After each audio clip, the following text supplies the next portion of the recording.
Hello दोस्तों, मेरे इस channel real ghost stories in Hindi में आप लोगों का स्वागत है।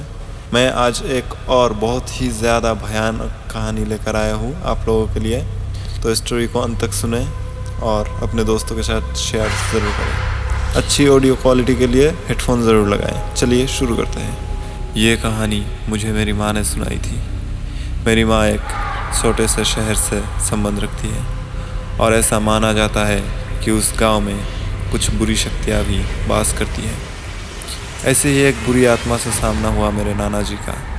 वो चुड़ैल थी, खुले बालों और सफ़ेद भयानक चेहरे वाली चुड़ैल।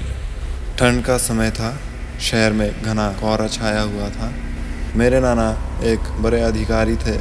रोज़ की तरह उस दिन जब मेरे नाना अपना काम ख़त्म कर दफ्तर से घर की ओर जाने लगे तो रास्ते में पड़ने वाले बाज़ार से वो कुछ सामान लेने के लिए रुक गए। उनके बाकी साथी आगे चले गए और वो पीछे छूट गए। सामान लेते लेते उन्हें टाइम का पता ही नहीं चला और जब नाना जी ने अपनी घड़ी देखी तो टाइम देखकर उन्हें लगा कि आज घर पहुंचने में बहुत देर हो जाएगी। उन्होंने सोचा जंगल के रास्ते अगर जाऊं तो जल्दी पहुंच जाऊंगा, इसलिए उन्होंने जंगल की ओर गाड़ी घुमा ली। काफ़ी अंधेरा हो गया था।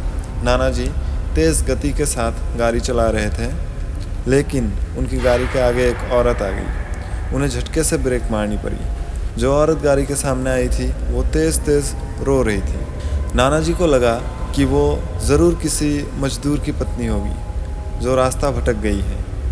रास्ता सुनसान था, इसलिए उन्होंने सोचा कि इस महिला की मदद की जाए। उन्होंने उस औरत से पूछा कि वो यहाँ अकेले क्या कर रही है। उसने कोई जवाब नहीं दिया और ज़ोर ज़ोर से रोने लगी। ऐसा लग रहा था मानो सारा जंगल उसकी आवाज़ से गूंज रहा हो।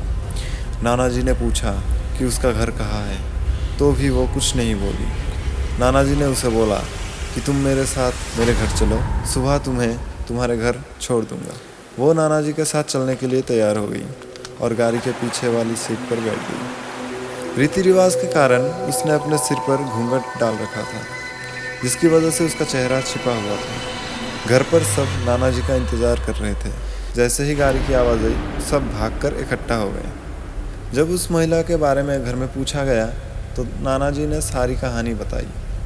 नाना जी ने कहा आज खाना यही बना देगी, लेकिन मेरी माँ को उस महिला पर शक हो गया। उन्हें लगा कि ये कोई चोर है, घर का सामान चुरा कर भाग जाएगी।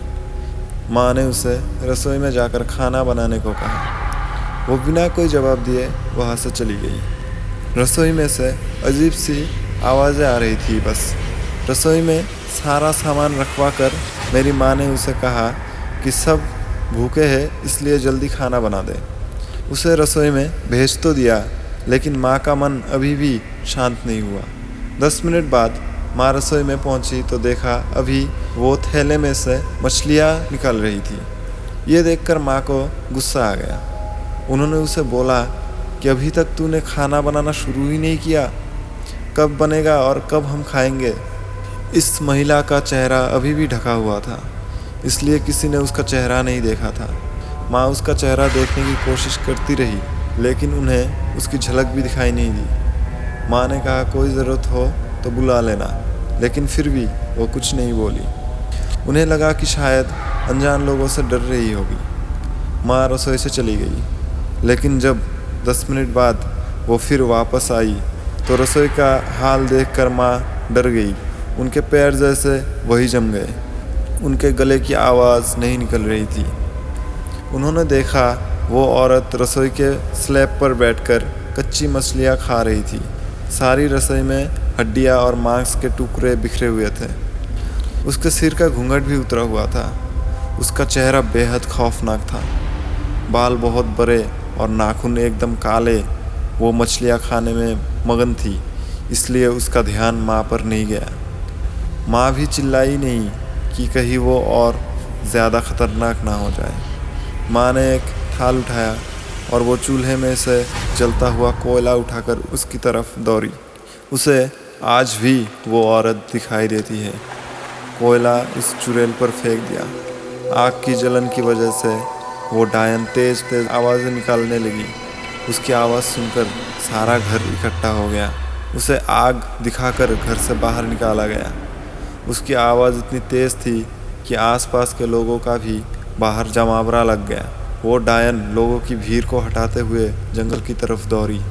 सारे लोग डर के मारे कांप रहे थे और मेरी माँ की हिम्मत की दाद भी दे रहे थे कि अगर उन्होंने सही समय पर कोयले से उस डायन को भगाया नहीं होता तो न जाने क्या हो जाता।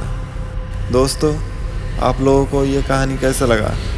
अगर अच्छा लगा तो कमेंट में ज़रूर बताएं। और अगर आप लोगों ने अभी तक मेरा चैनल सब्सक्राइब नहीं किया तो जल्दी से सब्सक्राइब कर दीजिए। मैं फिर आऊँगा एक और डरावनी कहानी के साथ अगले वीडियो में। तब तक के लिए इंतज़ार करें। धन्यवाद।